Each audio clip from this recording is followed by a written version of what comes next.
أستغفر الله رب البرايا، أستغفر الله من الخطايا. ربي زدني علما نافعا ووافقني عملا صالحا. ربي زدني علما نافعا ووافقني عملا صالحا. Allah Tuhanku, ampuni hamba dari segala salah dan lupa. Akulah hamba yang lemah iman, harap ampunan Engkau curahkan. Akulah hamba yang lemah iman, harap ampunan Engkau curahkan. Astaghfirullah Rabbal baraya, Astaghfirullah minal khataya. Rabbi zidni ilman nafi'a wa wafiqni amalan saliha. Rabbi zidni ilman nafi'a wa wafiqni amalan saliha. Setulus doa aku panjatkan, semoga rahmat Engkau limpahkan pada ibuku juga ayahku yang melahirkan membesarkanku. Bagi mereka guru-guruku, jasa tercurah selalu untukku.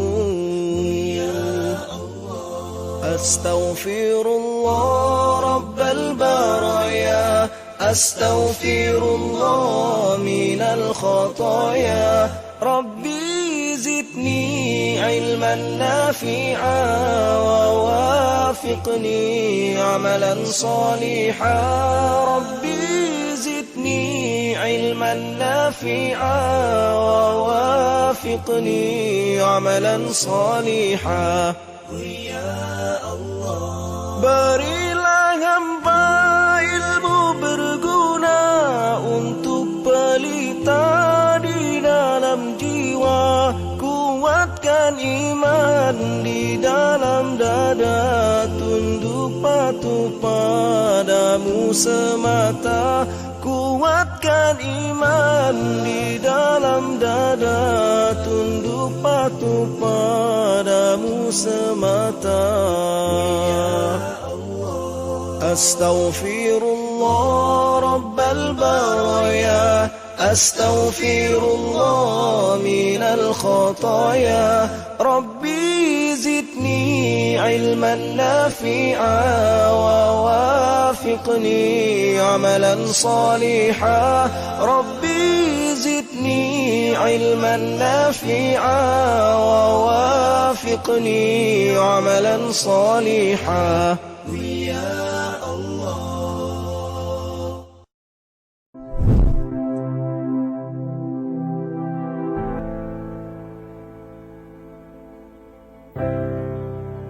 Istiqamah. Istiqamah ni orang memperjuangkan dasar, dan dasar yang paling tepat ialah Islam.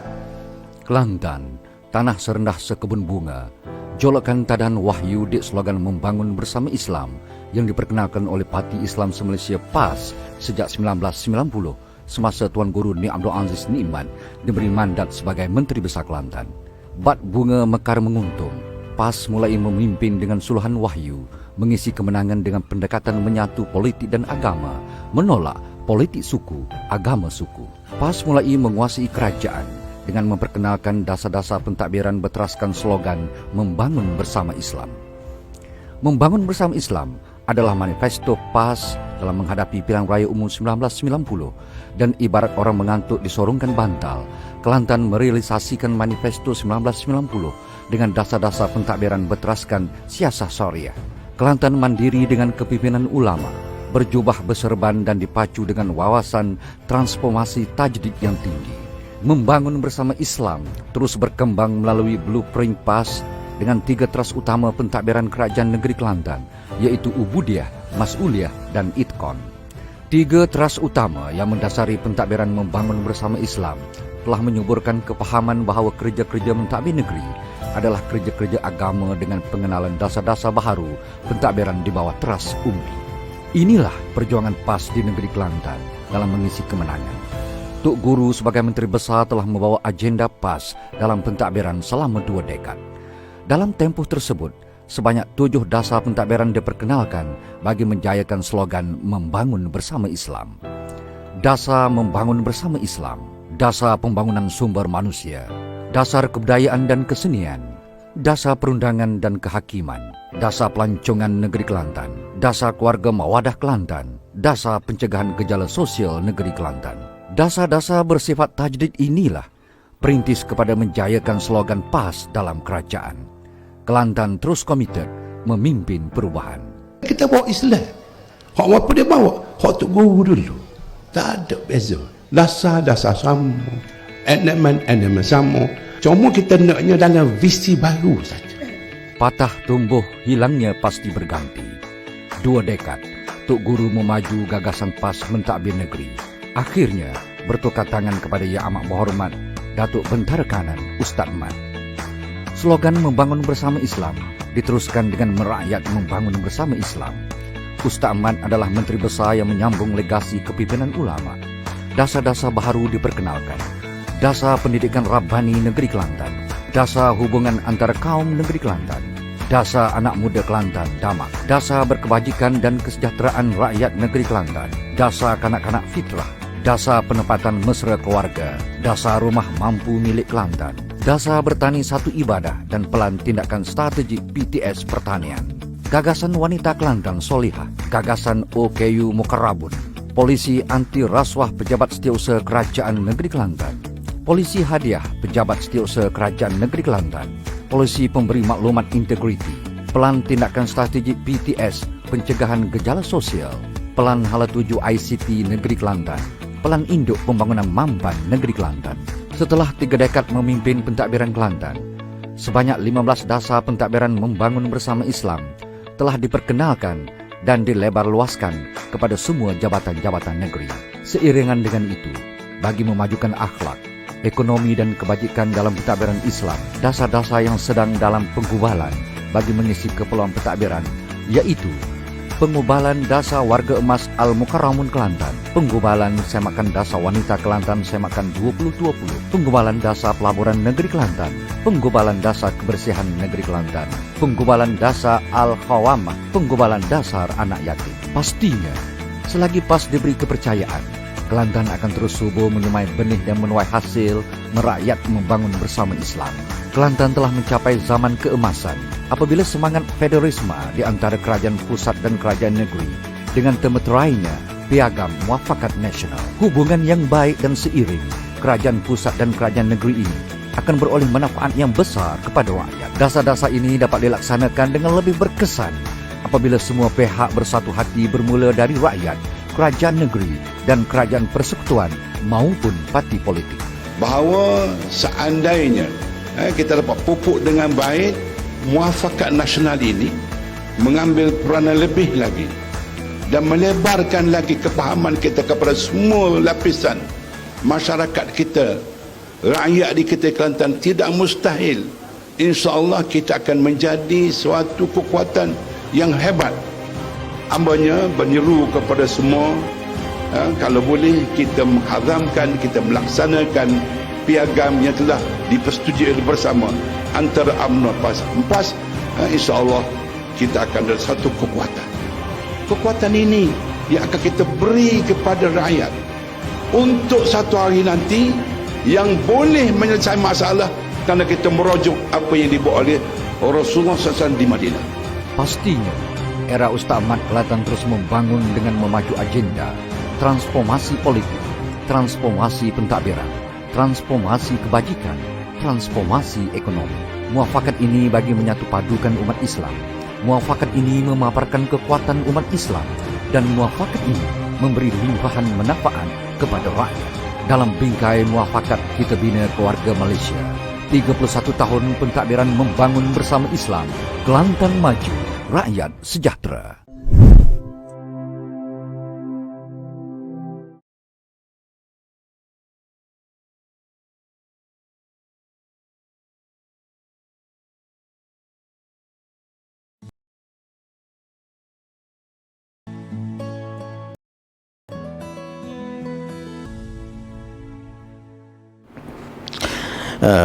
Bismillahirrahmanirrahim.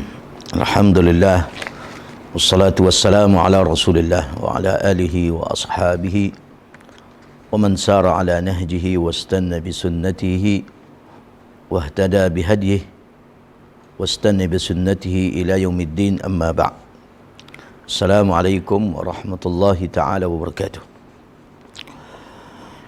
Yang pertamanya, syukur kita kepada Allah Subhanahu wa taala kerana masih lagi memberi ruang kepada kita untuk meneruskan agenda kita dan program kita ke arah menyempurnakan akhlak pribadi kita.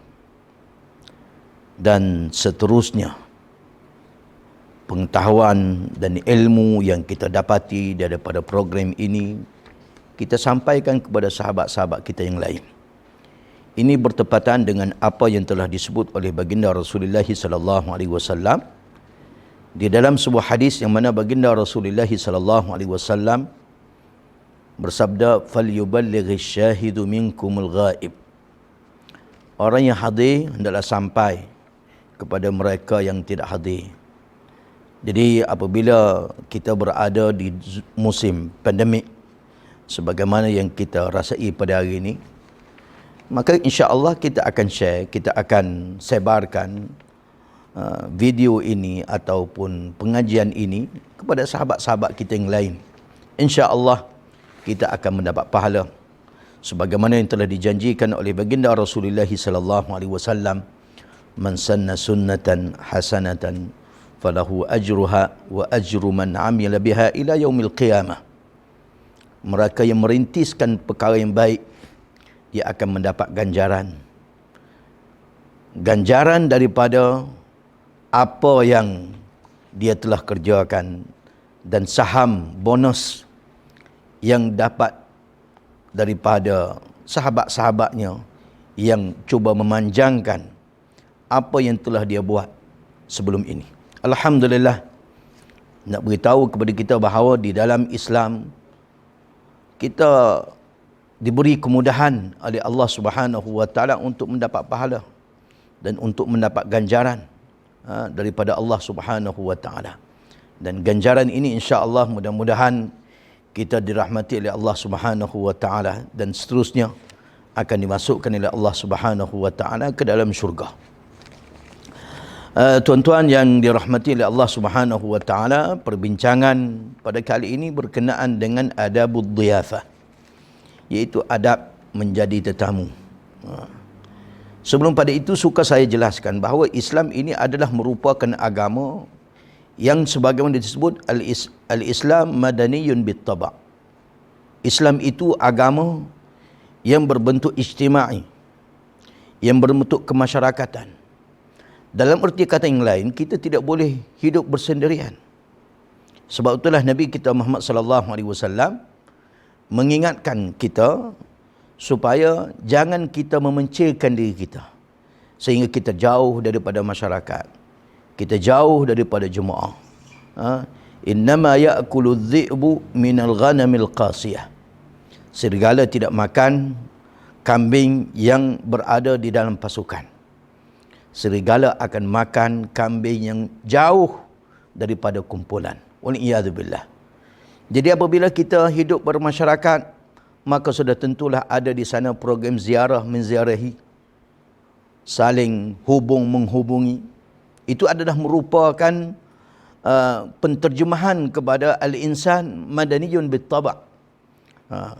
Kalau kita tidak programkan sebagaimana yang telah saya sebut, kemungkinan tidak menampakkan Islam ini agama yang menjaga masyarakat ataupun yang bersifat kemasyarakatan. Alhamdulillah. Sebab itulah apabila kita sebut adabud dhiyafah, jangan kita anggap tajuk ini jauh daripada Islam. Bahkan tajuk ini teramat dekat dengan Islam yang telah dipraktikkan oleh baginda Rasulullah SAW. Di dalam bertamu juga perlu kita ingat beberapa perkara yang boleh dijadikan sebagai asas supaya apa yang kita lakukan ini tidak terkeluar daripada syariat yang telah dibawa oleh baginda Rasulullah SAW, dan kita akan mendapat pahala daripada Allah Subhanahu wa taala. Jadi sebelum kita melakukan ataupun sebelum kita menggerakkan program ini, perlu kita letakkan tindakan kita selari dengan agama Allah Subhanahu wa taala. Kita tidak boleh hidup secara sembrono mengikut kemahuan kita. Sebab itulah Allah Subhanahu wa taala Al-Quranul Karim pernah menyatakan kepada kita dan pernah menghalang kita daripada menjadi pekturut tanpa ilmu. La taqfu ma laysa laka bihi ilm. Jangan kamu turut kalau tanpa ilmu. Jadi pengisian seperti ini yang bersifat ilmu kemasyarakatan ini perlu dipublikkan agar manusia ataupun orang Islam yang hidup pada masa ini boleh menghayati apa yang telah dilakukan oleh baginda Rasulullah SAW. Kalau Nabi kita Muhammad SAW dengan sikap Nabi dan sikap sahabat, dia telah mampu membentuk satu kekuatan yang luar biasa. 10 tahun berada di Madinah, baginda Rasulullah SAW bersama sahabat boleh menegakkan sebuah negara yang kuat. Sebuah negara yang kuat, sebuah negara yang hebat yang digeruni oleh musuh. Ini adalah berpunca daripada sikap sahabat dan sikap baginda Rasulullah SAW yang bersatu hati demi untuk menegakkan agama Allah Subhanahu wa taala. Dan hati manusia ini perlu disatukan. Disatukan, kalau kita orang Islam, disatukan dengan agama. Maka semua tindakan kita mesti selari dengan agama Allah Subhanahu wa taala. Sebab itulah Islam teramat detail menjaga hubungan ini, agar jumlah orang Islam yang begitu ramai ini tidak disia-siakan.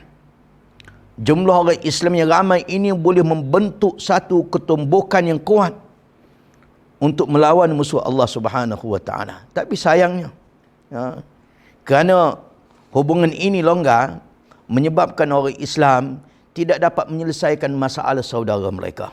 Sebagaimana berlaku di Palestin, sebagaimana yang berlaku di Afghanistan pada hari ini.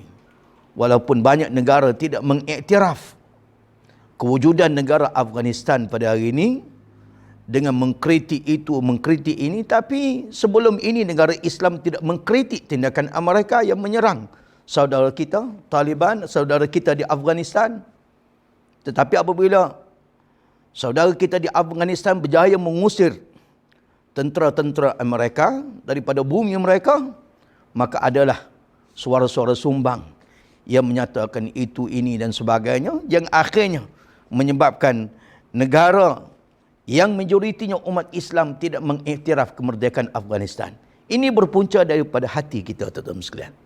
Sebab itulah Islam telah memberi panduan kepada kita agar kita bertindak selari dengan agama Allah Subhanahu wa taala, dan kekuatan ini akan digunakan untuk membela agama Allah Subhanahu wa taala pada masa akan datang. Tuan-tuan yang dirahmati oleh Allah Subhanahu wa taala, di dalam hadis Nabi kita Muhammad sallallahu alaihi wasallam, Nabi pernah menyatakan, Nabi telah meletakkan memuliakan tetamu ini sebagai prasyarat beriman kepada Allah dan beriman kepada hari akhirat. Man kana yu'minu billahi wal yaumil akhir falyukrim dhaifah. Sesiapa saja yang beriman kepada Allah dan beriman kepada hari akhirat, syaratnya, tuntutannya ialah falyukrim dhaifah, maka hendaklah dia memuliakan tetamu. Jadi bermakna, tuan-tuan sekalian, tindakan kita ini berpunca daripada akidah kita. Kalau akidah kita kukuh, bermakna kita akan memuliakan sahabat kita. Kalau akidah kita cantik, kita tidak akan mensia-siakan kunjungan sahabat kita ke rumah kita. Ini tuan-tuan sekalian. Sebab itulah, di antara perkara yang perlu kita, kalau kita tengok kepincangan berlaku dalam masyarakat, maka di antara perkara yang perlu kita mulakan islahnya adalah akidah. Supaya mereka meyakini bahawa Allah itu esa dan mereka meyakini bahawa di sana ada hari pembalasan yang akan dibalas setiap amalan yang dikerjakan. Sama ada baik dan buruk. Tuan-tuan sekalian, di dalam hadis yang lain baginda Rasulullah sallallahu alaihi wasallam telah menjelaskan, man kana yu'minu billahi wal yaumil akhir falyukrim dhaifah. Falyukrim dhaifah. Qalu wa ma jaizatuhu? Qala yaumuhu wa lailatuhu. Wadhiyafatu 3 ayyam fama kana wara'a dhalika fahuwa sadaqah. Ini berkaitan dengan tempoh, tuan-tuan sekalian. Tempoh selama mana kita dianggap ataupun diwajibkan kita memuliakan tetamu kita. Di dalam hadis ini jelas menyatakan kepada kita bahawa mengikut pendapat yang terkuat ialah 3 ayyam, iaitu 3 hari 3 malam. Wa ma wara'a dhalika fahuwa sadaqah. Kalau lebih pada itu adalah merupakan sedekah. Jadi bermakna kalau sahabat kita datang ke rumah, maka kita kena bagi peluang kepada dia untuk bersama dengan kita, dan kita wajib memuliakan mereka untuk 3 hari 3 malam. Sebab itulah tuan-tuan sekalian, kalau kita tengok di antara negara-negara Islam ada yang menyediakan rumah tamu yang tidak berbayar. Tetapi kita sekarang ini rumah tetamu kita berbayar, yang menyebabkan kadang-kadang apa yang disebut oleh baginda Rasulullah sallallahu alaihi wasallam seolah-olah jauh daripada dunia kita. Jadi secara rumusannya, apabila kita mendengar hadis Nabi kita Muhammad sallallahu alaihi wasallam, kalau sahabat kita datang kepada luar, kita minta dia duduk rumah kita dan kita sediakan rumah tamu di dalam rumah kita. Tidak perlu dia menyewa sana, menyewa sini untuk bermalam. Kita sediakan rumah kita, kita sediakan bilik tamu khas untuk tetamu yang datang, dan mereka berada di sana, makan kita bagi, tempat tidur kita bagi, minum kita jaga. Insya-Allah itu jika sekiranya dia nak, dipersilakan. Tapi jika sekiranya dia tidak nak, itu kita serah kepada dia lah, tuan-tuan sekalian. Yang pertama, yang seterusnya tuan-tuan sekalian, di antara perkara yang kita nak bincangkan pada hari ini berdasarkan apa yang telah disebut oleh baginda Rasulullah sallallahu alaihi wasallam. Yang mana dalam sebuah hadis Nabi kata, la tusahib illa mu'minan wa la ya'kul ta'amaka illa taqiyun. Jadi syarat kita nak ajak orang mari rumah kita.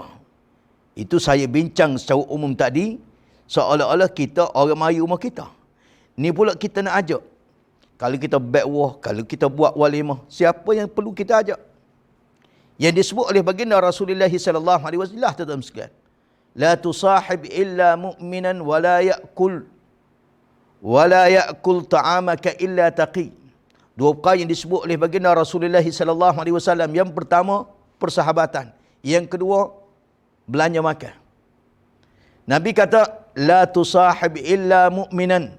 Jangan kamu bersahabat kecuali mereka yang beriman. La ya'kul ta'amaka illa taqiyun. Dan tidak makan makanan kamu kecuali mereka yang bertakwa. Kalau kita tengok di dalam hadis ini, tuan-tuan sekalian, mengikut laras bahasa, Masya Allah, Tabarakallah, begitu ketat apa yang disebut oleh baginda Rasulullah sallallahu alaihi wasallam. Jangan bersahabat. Kalau nak sahabat juga, pastikan kawan kamu itu orang mukmin. Jangan sahabat dengan orang munafik. Jangan bersahabat dengan orang yang tidak mengiktiraf kewujudan Allah Subhanahu wa taala. Buat baik lain, sahabat lain. Kita kena buat baik kepada semua manusia. Tapi kesahabat itu lebih tinggi lagi daripada tahap berbuat baik. La ya'kul ta'amaka illa taqi. Kalau kamu nak bagi makanan, pastikan orang yang nak makan makanan kamu itu adalah orang yang bertakwa. Sebab itulah di dalam kitab ini disebut ayyad'u li diyafatihil atqiya dunal fusaqi wal fajara. Kamu kena panggil, kamu kena ajak untuk menjadi tetamu kamu. Di dalam majlis kamu adakan al-atqiya, mereka yang bertakwa kepada Allah Subhanahu wa taala. Dunal fusaq wal fajara. Bukan orang fasik, bukan orang yang deraka kepada Allah Subhanahu wa taala. Yang kedua, tuan-tuan sekalian, adab kita mengajak orang lain untuk bersama kita di dalam majlis jamuan dan seumpamanya ialah jangan ada diskriminasi. Ataupun dalam istilah kita kapung panggil pilih bulu. Ni orang miskin, tak payah ajak. Ni orang kaya, kena ajak. Kalau orang miskin tak payah ajak, tapi kalau orang kaya 3 kali kena ajak. Awal bulan sekali, tengah bulan sekali, akhir bulan sekali, nak memperingatkan dia sebab dia kaya. Ini tuan-tuan miskin tidak diajak oleh agama Allah Subhanahu wa taala. La fadla li arabiyyin ala a'jamiyyin illa bittaqwa. Tidak ada kelebihan yang kita boleh jadikan penanda aras berdasarkan bangsa, berdasarkan harta seumpamanya, berdasarkan keturunan, illa bittaqwa, kecuali mereka yang bertakwa kepada Allah Subhanahu wa taala. Tidak ada kelebihan berdasarkan harta, keturunan dan bangsa dan seumpamanya, kecuali takwa kepada Allah Subhanahu wa taala. Jadi sebab itulah Islam diajar kita supaya tidak sikap berdiskriminasi. Jangan pilih bulu. Kita bersahabat dengan semua orang. Tak kira fuqara wal masakin wal aghniya wal athriya, semuanya kita jadikan mereka sebagai sahabat kita. Yang pentingnya dia bertakwa sebagaimana telah disebut oleh baginda Rasulullah sallallahu alaihi wasallam. Jadi Nabi kita Muhammad sallallahu alaihi wasallam di dalam masalah ini telah mengingatkan kita. Nabi kita Muhammad sallallahu alaihi wasallam buat 2 perbezaan. Yang pertama, syarrut ta'am. Syarrut ta'am iaitu makanan paling buruk. Ta'amul walimah yud'a ilaiha al-aghniya'u dunal fuqara. Syarrut ta'am maksudnya makanan yang paling buruk prestasinya ialah makanan yang walimah yang diajak orang kaya, dipinggirkan orang miskin. Masya Allah, tabarakallah, tuan-tuan sekalian. Jadi sebelum kita mendengar hadis ini, sebelum kita melaksanakan hadis ini di dalam kehidupan kita, kita mesti meletakkan di dalam diri kita orang miskin, orang kaya sama saja pada pandangan kita. Kalau kita meletakkan orang kaya lain, orang miskin lain, orang kaya patut dihormati, orang miskin tidak patut dipeduli, maka selama itu apa yang disebut oleh baginda Rasulullah sallallahu alaihi wasallam kita tidak dapat laksanakan. Sebab manusia itu bertindak dengan pandangan, dengan fikrah, dengan pegangan mereka. Jika sekiranya mereka memegang, mereka berpandangan orang miskin lain, orang kaya lain pada pandangan mereka, maka tindakan mereka pun semacam itu, tuan-tuan sekalian. Sebab itulah apabila kita nak mengaplikasikan apa yang telah disebut oleh baginda Rasulullah sallallahu alaihi wasallam dalam kehidupan kita, maka kita mesti wajib meletakkan manusia sebagaimana yang telah disebut oleh baginda Rasulullah sallallahu alaihi wasallam. Manusia ni seperti asnanul musyut, seperti gigi sikat rambut kita. Tidak ada tinggi, tidak ada rendah, tuan-tuan sekalian. Semuanya sama. Itu yang diajar oleh Nabi kita Muhammad sallallahu alaihi wasallam. Yang seterusnya, tuan-tuan sekalian, apabila kita bertandang ke rumah orang lain, bertandang ke rumah sahabat kita, apabila diajak untuk meraihkan majlis mereka, maka kita perlu menjaga adab-adab yang tidak mencacatkan peribadi kita. Tuan-tuan, yang dirahmati oleh Allah Subhanahu wa taala, adab ini mesti kena jaga tuan-tuan sekalian. Wajib. Kerana adab ini menggambarkan sikap kita. Kalau sikap kita, adab kita tidak jaga, maka orang boleh baca sikap kita macam mana tuan-tuan sekalian. Sebab itulah untuk mempamerkan keindahan Islam, maka di antara perkara yang perlu kita jaga adalah adab. Adab tetamu sebagaimana yang telah diajar oleh baginda Rasulullah sallallahu alaihi wasallam, iaitu Nabi kata man du'iya falyujib.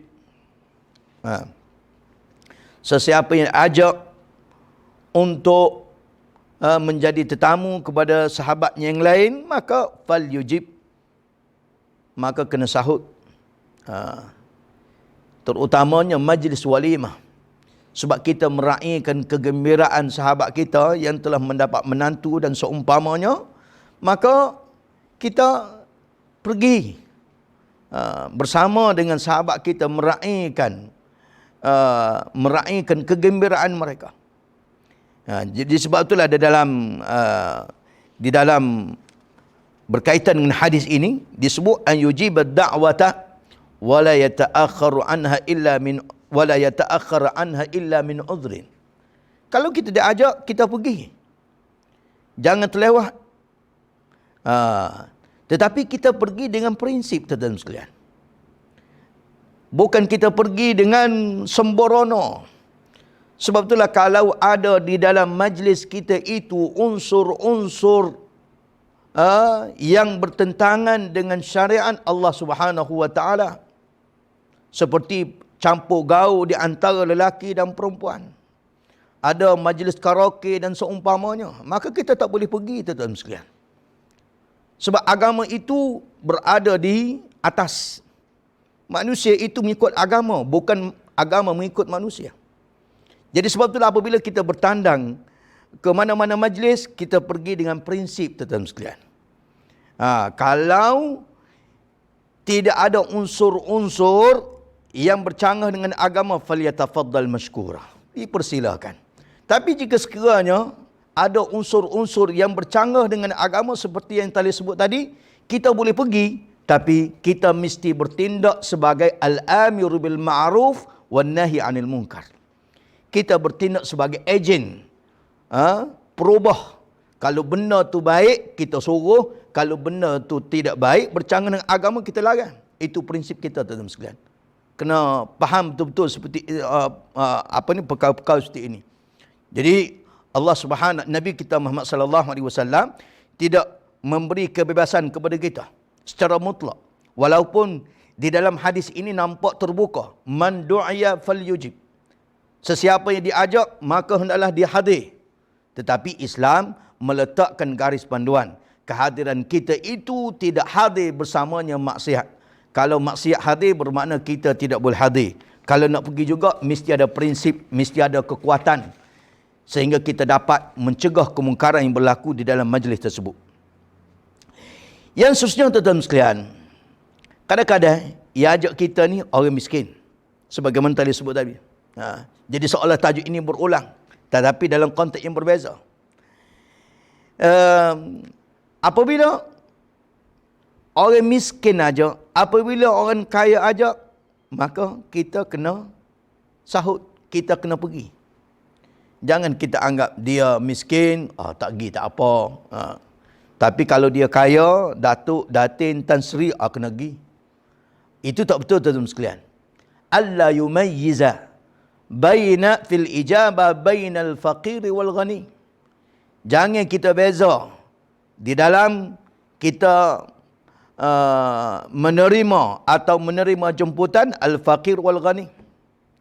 Kerana, tuan-tuan sekalian, apabila orang ajak kita bertandang ke rumah mereka, mereka menaruh harapan yang tinggi, tuan-tuan sekalian.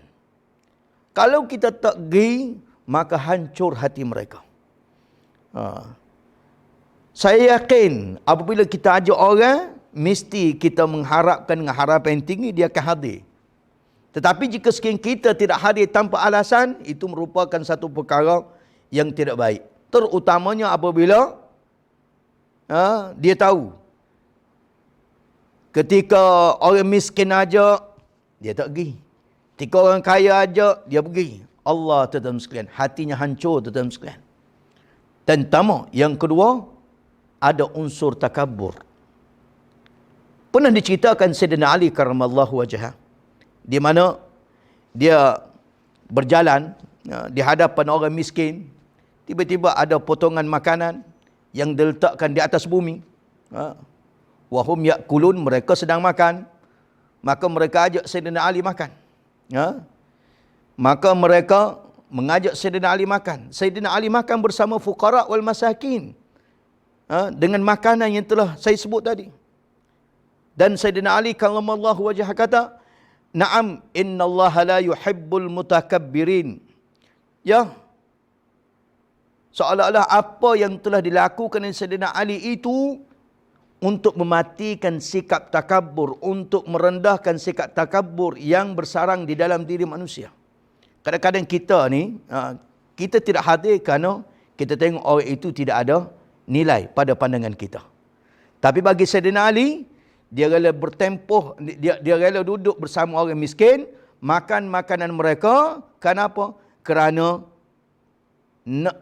perbuatan tidak menerima ajakan daripada orang lain, itu di antara tanya takabur. Dan Sayyidina Ali kata, innallaha la yuhibbul mutakabbirin. Dan Allah Subhanahu wa taala tidak suka kepada orang yang sombong dan angkuh.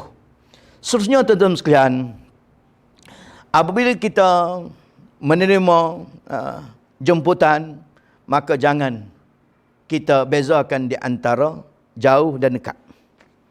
Kerana dalam Islam, jauh dan dekat ini berkaitan hati manusia. Kadang-kadang kita serah benda tu jauh, tapi sebenarnya hati kita rasa dekat. Kadang-kadang manusia rasa benda tu dekat, tapi hati kata jauh. Ini kita mengaji dalam balaghah, kita akan dapatilah unsur-unsur seperti ini.